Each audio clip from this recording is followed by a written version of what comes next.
Yo, what's up everybody? It's Jack and welcome back. And finally, let's get into talking about Call of Duty 2017, also known as Call of Duty World War II, codename Strongholds. Now, I kind of like to move to the beat of my own drum. I know I could have made this video much sooner, but I just like to move to the beat of my own drum. And that's pretty much that. I know it's a little stupid for growing your YouTube channel because you want to let your YouTube channel grow and talk about it as soon as possible with that, but like I said, I move to the beat of my own drum and let the chips fall where they may. Now, is it a good thing that they're going back to boots on the ground? Yes. Is it a good time that the paint job and the overall look of the game is going to take place in World War II? Yes.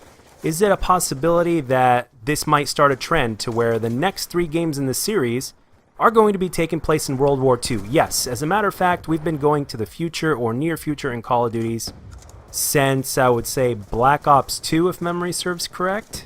So, and before then it was the modern day, and then before then during Black Ops 1 was where it was in the past. So I would probably say the game really does take place, the last game that we've had Call of Duty wise that has taken place in the past was Black Ops 1. So yeah, we're definitely due for a blast in the past, so to speak. And in those ways, that is definitely a great thing, you know. And if you're going in one direction and if things aren't working out and if the opposite of what you want is happening, it's really good to move in the opposite direction so that way you can head in the right direction.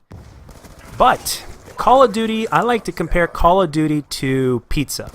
The concept is very easy, but you mess up one thing, it could potentially mess up the entire game. As a matter of fact, take this game here, Black Ops 2, which by many people has been said to be the best boots on the ground game arguably ever overall. But there are still a lot of people that legitimately passionately do not like this game, and I personally think it's because of the damn lag compensation. For instance, the lag comp, for instance, that's another thing that people had a problem with in Modern Warfare 3. Obviously for some people it was worse than others, and again there's another good example right there. The quick scoping was just way too OP, but anyway, the lag comp was really ridiculous. So a lot of people had really bad experiences with it, which is very understandable. And that just goes to show you, one important factor like the controls, or not the controls, excuse me, the connection is enough to ruin a Call of Duty game. Luckily this game, it wasn't bad enough after it was patched a couple times to where, I mean, it was bad, it was playable. But the rest of the game was just so good and they did so many things right that, you know, a lot of people have forgiven it. And as a matter of fact, with time, people have come to like it even more. But even with that being said, there are a lot of things, a lot of basic things you can do wrong with a Call of Duty game, no matter when it takes place and no matter whether it's a boots on the ground or not, that could infinitely mess it up and people will hate the living shit out of it. For instance, look at Ghosts.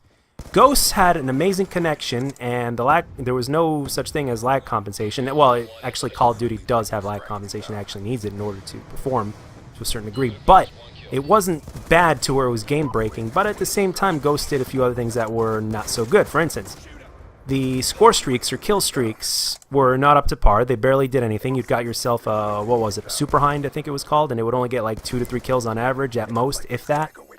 And the best score streak was the Cheesy Dog. And, you know, I mean, it was, let's see what else. The time to kill was just so low that you felt like you were playing hardcore. You see what I'm getting at here? There are still things that can go wrong with a game to make it unplayable. The maps were way too big, the game was way too campy because of it, and because of the time to kill. The score streaks weren't all that fun to get. There wasn't too much innovation going on, so I don't know. Personally speaking, I don't think the lack of innovation was what killed Ghosts, personally speaking. I just think it was all the little things in between all that, some of which I've mentioned. Going back to the whole pizza concept. If the sauce is bad, it's going to ruin the whole pizza. If the cheese is bad, it's going to ruin the whole pizza. If the crust is bad, it's going to ruin the whole pizza. If the ingredients aren't fresh, it's going to ruin the whole pizza. So, again, the concept is very simple, and the thing is, you get one thing wrong, or more than one thing wrong, it could very well ruin the whole thing. And it also depends on the person.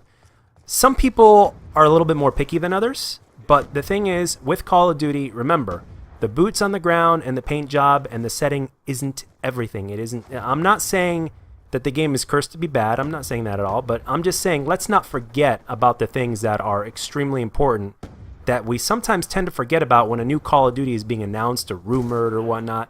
sometimes we just forget about these things naturally because, well, we're like, well, there's no way they're going to make that mistake again. But yet, it has happened before. But again, even with all this being said, this is not meant to be a negative video in any way, shape, or form. I'm just keeping it real, being realistic and pragmatic. And the thing is, Sledgehammer does have a really good opportunity to make a hell of a Call of Duty game. Is it going to be a perfect Call of Duty game? Hell no. I'm not expecting it to be. As a matter of fact, the word's perfect in Call of Duty, in my humble opinion, as a person that is a passionate fan of the franchise and that has been playing it passionately for the last 6 to 7 years, I will say without a second's hesitation that the words perfect and Call of Duty don't really belong in the same sentence, because the game in and of itself is built on its imperfections. The question is, how do you put everything together in a sense to where a majority of your fan base is happy? So that is the trick. So it's not really about the boots on the ground, it's not really about the settings, although those two things are a step in the right direction because it's something we haven't had in a while and it's something that the fans have been requesting.